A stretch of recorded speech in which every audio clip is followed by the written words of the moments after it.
percaya penuh kepada Tuhan.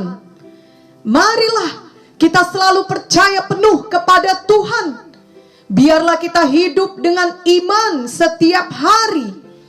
Ingatlah bahwa Tuhan Yesus mengasihi kita, dan Tuhan Yesus pasti memimpin jalan hidup kita, anak-anaknya.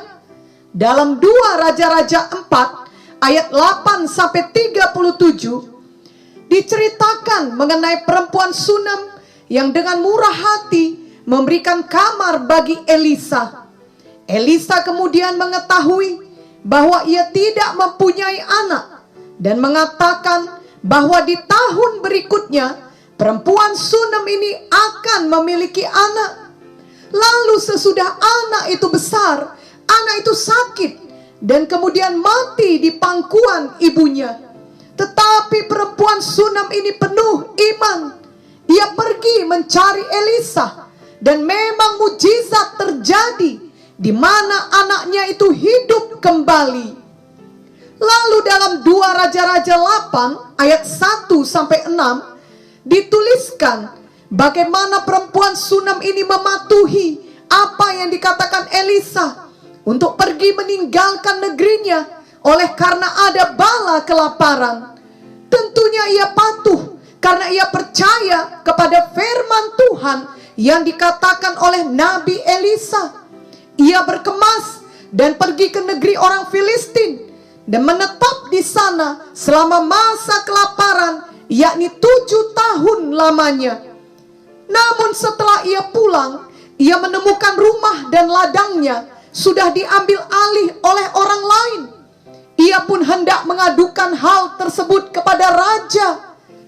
Di sini kita melihat betapa ajaibnya Tuhan kita yang memimpin setiap langkah kita yang percaya kepadanya. Sebab pada hari yang sama, raja sedang bertemu dengan Gehazi yang adalah hamba Elisa. Dan raja bertanya kepada Gehazi tentang perbuatan yang dilakukan Elisa. Gehazi kemudian menceritakan mengenai perempuan Sunam yang anaknya dihidupkan oleh Elisa. Tepat di saat itu pula lah perempuan Sunam itu tampak datang mendekat, dan Gehazi berkata kepada raja bahwa inilah dia orangnya. Betapa waktu yang tepat, tempat yang tepat, dan ucapan yang tepat pula telah sangat membawa kelegaan kepada perempuan Sunam tersebut. Karena raja kemudian membela perkaranya dengan menugaskan seorang pegawai istana untuk memastikan segala harta milik perempuan Sunam itu beserta hasil ladangnya dikembalikan kepadanya. Betapa luar biasa Tuhan memimpin setiap langkah hidup perempuan Sunam ini. Yang dimiliki perempuan Sunam ini adalah kepercayaan penuh kepada firman Tuhan yang diucapkan Nabi Elisa. Perempuan Sunam ini tidak memiliki kejelasan kemana ia harus pergi, apa yang akan terjadi setelah 7 tahun. Tetapi ia patuh dan ia melangkah dengan iman, dan Tuhan memelihara hidup seluruh keluarganya. Tuhan yang sama juga mau memimpin setiap langkah hidup kita dan memelihara kita semua. Namun kita harus percaya sepenuhnya kepada firman Tuhan dan mau bertindak dengan iman seturut dengan pimpinan Roh Kudus yang berbicara dalam hati kita. Marilah kita selalu memprioritaskan persekutuan dengan Tuhan, merenungkan firman Tuhan, dan mendengarkan suara lembut Roh Kudus yang berbicara dan memberikan impresi di hati kita. Maka kita akan melihat betapa dahsyatnya tangan Tuhan memimpin serta memelihara kita semua, bahkan membuat kita berada di tempat yang tepat pada waktu yang tepat, berjumpa dengan orang yang tepat, dan mengatakan hal yang tepat pula, sama seperti kisah perempuan Sunam tadi. Dari sekian banyak hari, ternyata pada hari itu raja memilih berjumpa dengan Gehazi. Dari sekian banyak kisah, justru Gehazi tepat menceritakan mengenai kisah kehidupan perempuan Sunam ini kepada raja. Dan pada saat itu pula lah perempuan Sunam itu datang menghadap raja, sehingga raja dapat langsung mendengar aduannya dan berkenan mengabulkannya. Itu semua tidak dapat diusahakan atau diatur dengan kekuatan manusiawi. Hanya kemurahan Tuhan yang dapat menjadikan hal ajaib seperti itu terjadi. Biarlah kita di masa sekarang ini selalu percaya kepada Tuhan dan selalu mengandalkan Tuhan. Tuhan Yesus setia memimpin setiap langkah kita dan setia menjawab doa kita. Mungkin ada kita yang sedang dilanda perasaan khawatir, sedih, atau takut karena belum ada kejelasan akan masa depan kita. Atau mungkin tidak ada kejelasan mengenai masalah-masalah yang sedang kita alami, kapan akan berakhir, dan itu membuat hati kita sangat berat. Maka hal yang paling perlu kita lakukan adalah datang kepada Tuhan, percaya penuh kepada Tuhan, dan percaya penuh kepada firman-Nya. Ada sebuah cerita mengenai seseorang yang pernah datang kepada seorang hamba Tuhan dan meminta hamba Tuhan tersebut untuk mendoakannya. Lalu hamba Tuhan itu berkata, berdoa untuk hal apa? Ia menjawab, agar didoakan supaya Tuhan memberi kejelasan akan masa depannya. Lalu hamba Tuhan itu berkata, ia tidak akan mendoakan hal tersebut.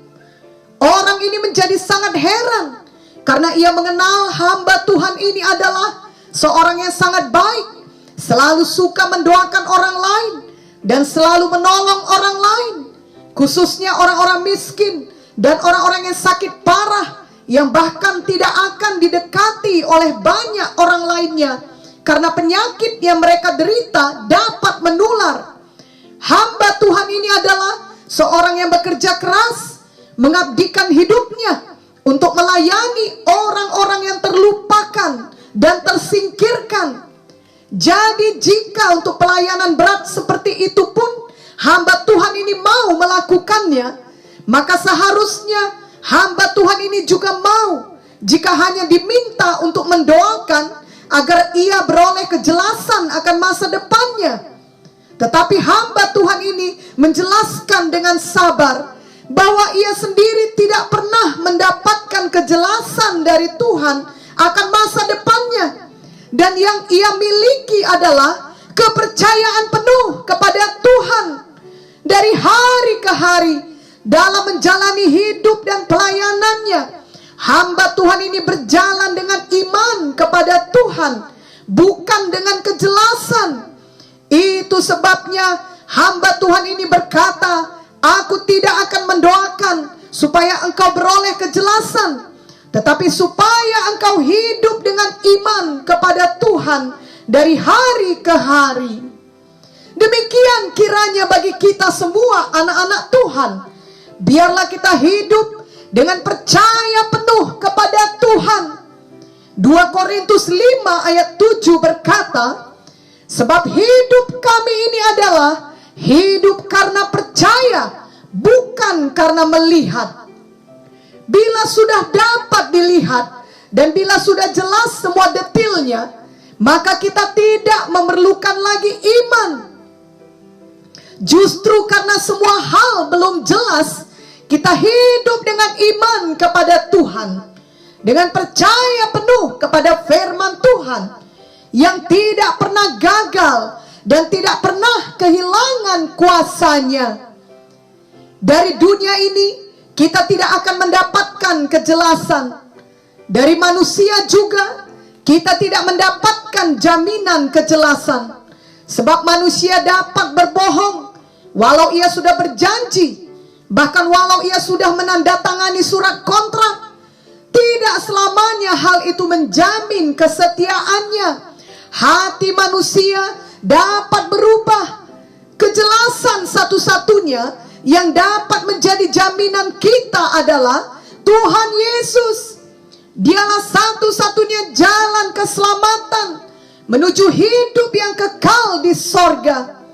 Tuhan Yesus berjanji tidak akan meninggalkan kita apapun yang terjadi. Dia selalu menepati janjinya. Tuhan Yesus tidak berubah. Firman-Nya tidak berubah. Ingatlah Bilangan 23 ayat 19 berkata, Allah bukanlah manusia sehingga ia berdusta, bukan anak manusia sehingga ia menyesal. Masakan ia berfirman dan tidak melakukannya, atau berbicara dan tidak menepatinya? Dan Ibrani 13 ayat 8 berkata, Yesus Kristus tetap sama, baik kemarin maupun hari ini dan sampai selama-lamanya. Marilah kita percaya penuh kepada Tuhan Yesus dan mengandalkan Tuhan Yesus saja setiap hari.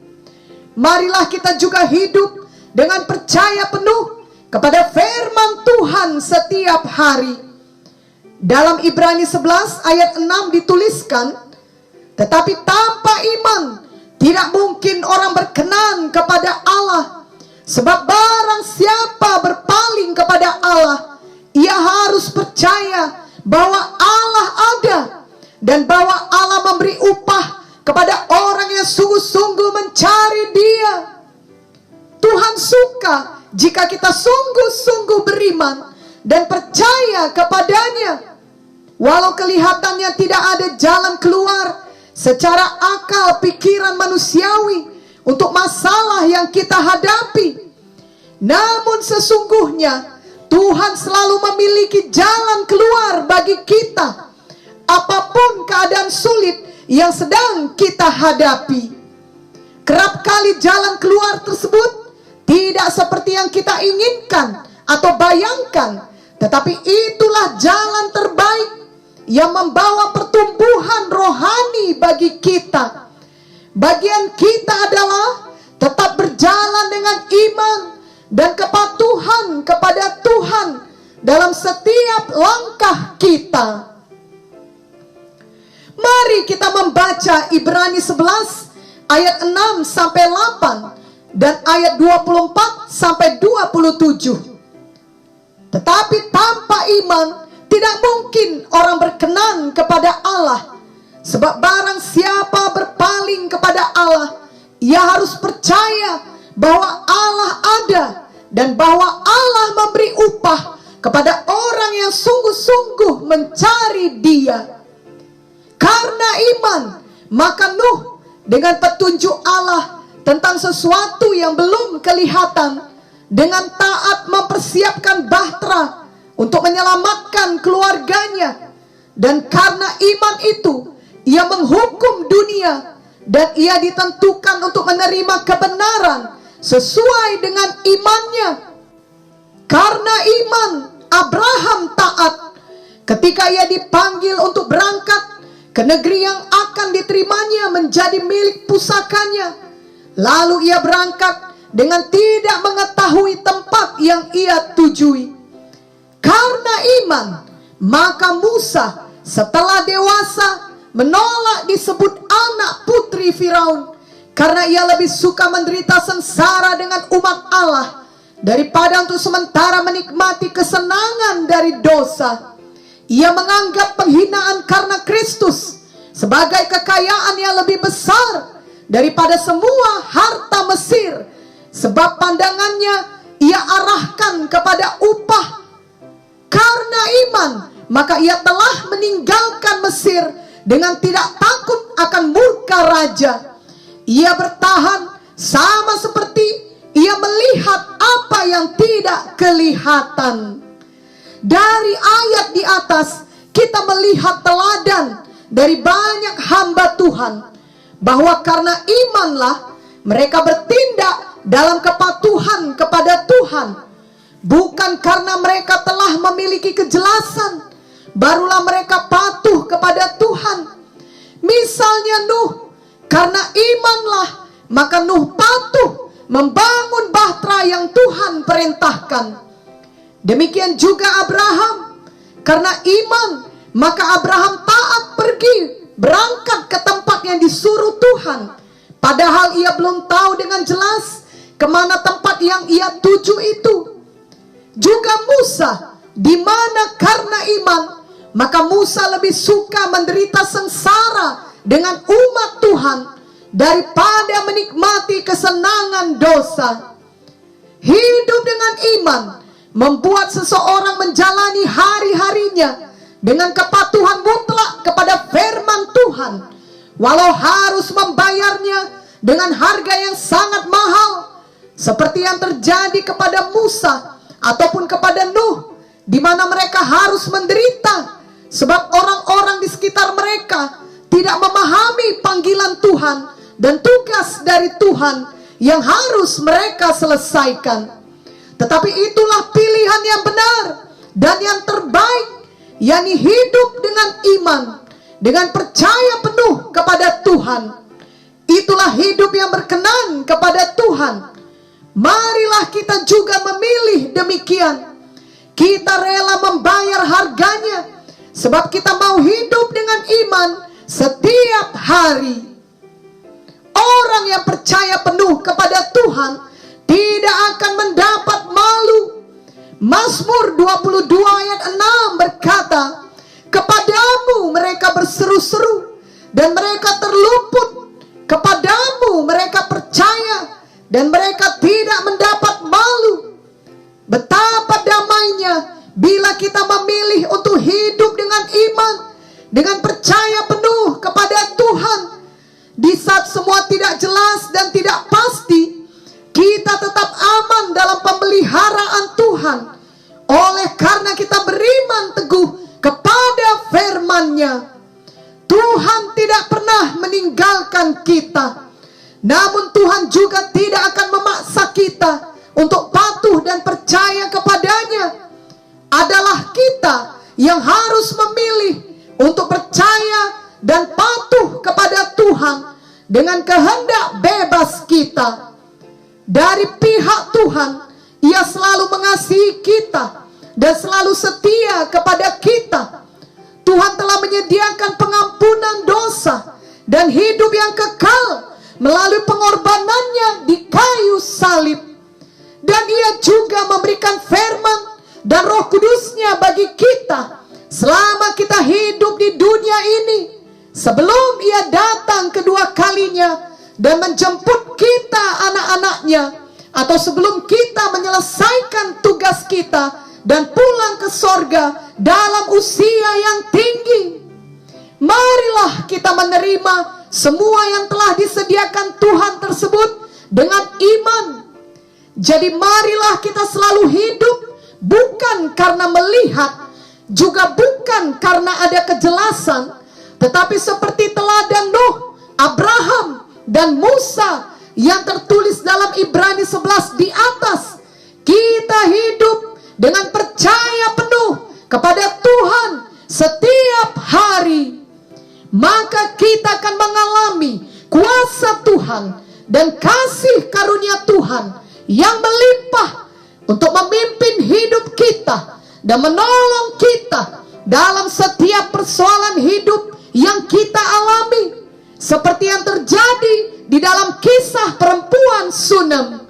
Betapa ajaib pertolongan Tuhan yang dialaminya.